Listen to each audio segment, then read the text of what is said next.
All right, so we're diving deep today into something I think a lot of us are really curious about: healthy hair. Hmm.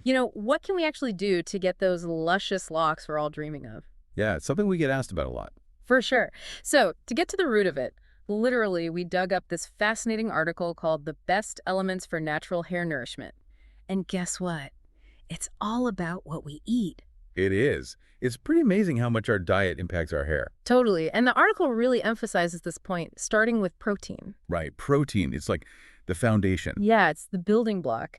Our hair is mostly keratin, and keratin is a protein. Exactly. So if you're not getting enough protein, well, your hair might end up kind of weak and brittle, you know? You might even see more hair loss. Absolutely. It's like trying to build a house on a shaky foundation. It's not going to be strong. Exactly. And speaking of strong, did you know that one egg can pack a whopping 6 grams of protein?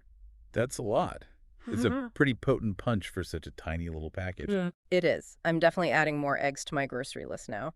So protein, that's like step one. But then this article also dives into the importance of iron, which, when you think about it, makes a lot of sense. It does. Iron is all about transporting oxygen throughout the body. It helps create hemoglobin, which is the protein in red blood cells. And that carries oxygen to, well, everywhere, including hair follicles. Right. So if those follicles aren't getting enough oxygen, they can't really, like, thrive and grow. Exactly. And here's where it gets kind of interesting. Oh. There are actually two types of iron, heme and non-heme. Heme iron comes from animal sources like red meat, and it's easier for our bodies to absorb. It's already attached to a protein. But non-heme iron, which comes from plants like lentils and spinach, well, that's unbound, which means it's a little bit harder for us to absorb. So how do we make sure we're getting enough of that non-heme iron? Vitamin C. Ah, good old vitamin C. Yeah, vitamin C actually helps our bodies absorb that non-heme iron better. So like squeezing some lemon on your spinach salad or having some bell peppers with your lentils. Exactly. Easy peasy. All right, so we've got protein, we've got iron. Now let's move on to a vitamin that I think some people might not realize is important for hair health. Vitamin D. Oh yeah, vitamin D. It's essential. We know it's good for our bones, right? But this article points out that it's also crucial for hair growth. It really is. There's actually research that's shown that vitamin D receptors are present in hair follicles, and they play a huge role in the hair's life cycle. Wow. Yeah. And vitamin D deficiency has actually been linked to hair loss and thinning. So what's the best way to get enough vitamin D? Sunshine. Sunshine's a great one. Spending some time outdoors, safely of course, can really help. Definitely need that SPF. Yes. But you can also get vitamin D from fatty fish, like salmon, and some fortified foods too. So get outside, eat some salmon, got it. And now let's talk about another vitamin that everyone seems to associate with healthy hair: vitamin E. What's the deal with vitamin E? Vitamin E is a powerful antioxidant. And, well, that's kind of where its magic lies. Oh, tell me more. Well, think about it. Every day we're exposed to things that generate free radicals. Pollution, UV rays, even just our body's natural processes. And these free radicals, they're kind of like unstable molecules, and they could damage cells. And that includes the cells in our hair follicles. So they're not our friends. Not really, but vitamin E swoops in and neutralizes those free radicals. It's like a shield for our hair. Love it. So where do we find this magical vitamin E? Nuts and seeds are fantastic sources, avocados too, and leafy greens. Okay, so we've been talking about all the good stuff we can eat to nourish our hair from the inside out. But we all know that what we put on our hair matters too, right? Like all the products and stuff. Oh, absolutely. But there's so much out there. How do we even know where to start? Yeah, it can definitely be overwhelming. I mean, think about it. There's shampoos, conditioners, serums, masks, leave-in treatments. It's a lot. It is. It's like you walk into the hair care aisle and it's just a sea of bottles. It is. So I think the first step is to figure out what your hair actually needs. What's your hair type? Right. Like, is it fine, coarse? Yeah. Is it thick or thin? Is it naturally dry? Or more on the oily side? And what about color treatments? Yes. Has it been color treated or chemically processed in any way? Or is it, au naturel? So it's kind of like skincare. You have to know your skin type before you can pick the right products. Exactly. You wouldn't use a super heavy moisturizer if you have oily skin, right? Definitely not. And just like with skincare, reading labels is really important. Get to know the ingredients. Yeah, that makes sense. What are some of the ingredients we should be looking out for? Well, some common ones that people might want to avoid are sulfates and parabens. Oh, I've heard of those. They're often added to shampoos and conditioners, but some people find them to be a bit harsh, especially if you have a sensitive scalp. Okay, good to know. Now, what about natural ingredients? Are there any that are good for our hair? Oh, tons. Lots of natural oils are really beneficial, like argan oil, coconut oil, jojoba oil. Those are great for moisturizing. I love those. And then there are also plant-based extracts like aloe vera and chamomile. They can be really soothing for the scalp. Okay, so we've figured out our hair type, we found some good products. What about the actual hair care routine? Like, how often should we be washing our hair? That's a good question. It really depends on your hair type and lifestyle. Some people can get away with washing their hair like once or twice a week. Really? Yeah. But others might need to wash it more often, like if you have an oily scalp or if Mm. you live in a really humid climate, you might need to wash it every day or every other day. Okay, that makes sense. What about when our hair is wet? Are there things we should avoid doing? Yes. Wet hair is much more delicate than dry hair. It's more prone to breakage. So try not to rub it too hard with a towel. Oh, I'm so guilty of that. Yeah, we've all been there. It's better to just gently pat it dry. And when it comes to brushing, use a wide-toothed comb, especially if your hair is tangled, and start from the ends and work your way up. Good tips. Okay, now let's talk about heat styling. I love my curling iron, but I know it's not the best for my hair. It can definitely take a toll, especially if you're using it a lot. The high heat can really dry out your hair. So what can we do to minimize the damage?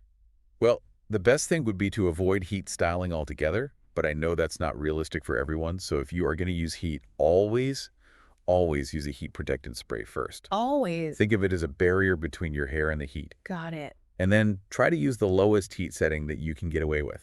You don't always need to crank it up to the highest setting. Makes sense. What about hairstyles? Are there any that are particularly damaging? Yeah, actually, really tight hairstyles like tight ponytails or braids can actually put a lot of tension on your hair. That can lead to breakage and even hair loss in some cases. Oh, wow. I didn't know that. Yeah. So try to vary your hairstyles. And if you do wear a ponytail, keep it loose and use a hair tie that's gentle on your hair. All right, good to know. What about hair accessories? Are there any we should avoid? Some hair accessories, especially those with metal clasps, can snag on your hair and cause breakage. So it's best to look for accessories that are smooth and snag-free. Okay, so we've covered products, styling techniques, accessories. Is there anything else we need to think about when it comes to hair care? Yes, one more thing, and it's super important: scalp health. Oh, the scalp. I kind of forget about that sometimes. It's easy to do, but a healthy scalp is essential for healthy hair. It's like the soil that a plant grows in. If the soil isn't healthy, the plant won't thrive. That's a great analogy. So make sure you're cleansing your scalp regularly, just like you wash your face. Get rid of any buildup. But isn't washing your hair every day bad? It depends. Some people can handle it, some can't. It really depends on your hair type and lifestyle. Okay. And then there are also scalp scrubs. Oh, yeah, those are popular. They can be helpful for removing buildup, but you don't want to overdo it. Maybe once a week or so. Got it. And if you're noticing any persistent scalp issues like dryness or itchiness or flaking, you might want to see a dermatologist. It could be a sign of an underlying scalp condition. Okay. Wow, this is all really good information. It is. But before we move on, I want to emphasize one thing. Consistency is key. Just like with anything, building healthy habits takes time. So be patient with your hair and stick with your routine. It's a marathon, not a sprint. Exactly. Okay. All right, so before we jump into the last part of our deep dive, I want to leave you with something to think about. We've talked about what we put on our hair and how we treat it. But what about the environment we live in? How does that affect our hair? All right, so we've covered nourishing our hair from the inside out with all those awesome vitamins and minerals. And we've talked about how to treat our hair right with the products and styling techniques. But there's this whole other element that we haven't touched on yet, the environment. I mean, does it really make that much of a difference? Oh, it does. It can make a huge difference. I think it's easy to forget that our hair is constantly interacting with the world around us. So, it makes sense that the environment would have an impact. So what kind of impact are we talking about? Like, what are the things we should be aware of? Well, one of the biggest culprits is pollution. All those tiny particles in the air, from car exhaust, industrial emissions, even just dust and pollen. Right. Well, they can build up on our hair and make it look dull and lifeless and harder to manage. So it's like our hair is wearing a coat of grime. Pretty much. And especially if you live in a city or an area with high pollution levels, your hair's taking a beating every day. Okay, so that's pollution. Anything else we need to worry about? Hard water. Ah, yes, hard water. I've heard it's not good for our hair, but I don't really know what it is. Hard water basically has a higher concentration of minerals in it, mainly calcium and magnesium. Okay. And those minerals can react with our shampoos and conditioners and leave a residue on our hair. So that's why my hair sometimes feels like straw-like even after I condition it. That could definitely be it. Uh, If you think hard water is an issue, you can try a chelating shampoo. Those are designed to remove mineral buildup. Oh, good tip. Now, what about the sun? We all know it can damage our skin, but does it do the same thing to our hair? It does. It can definitely damage the hair shaft, just like it damages our skin. So that's why our hair sometimes feels drier and more brittle in the summer. Exactly. And it can also fade color, especially if you have color-treated hair. So a hat is a good idea then. Definitely. And you could also find hair products with UV filters on them, like sunscreen for your hair. Okay, so we've talked about all the bad stuff. Is there anything in the environment that's actually good for our hair? There is. Humidity, for example, can actually be a good thing. Really? But doesn't humidity make our hair frizzy? It can, yeah. But it also adds moisture to the air, which can help hydrate your hair. So it's a trade-off, a little frizz in exchange for more hydrated hair. Exactly.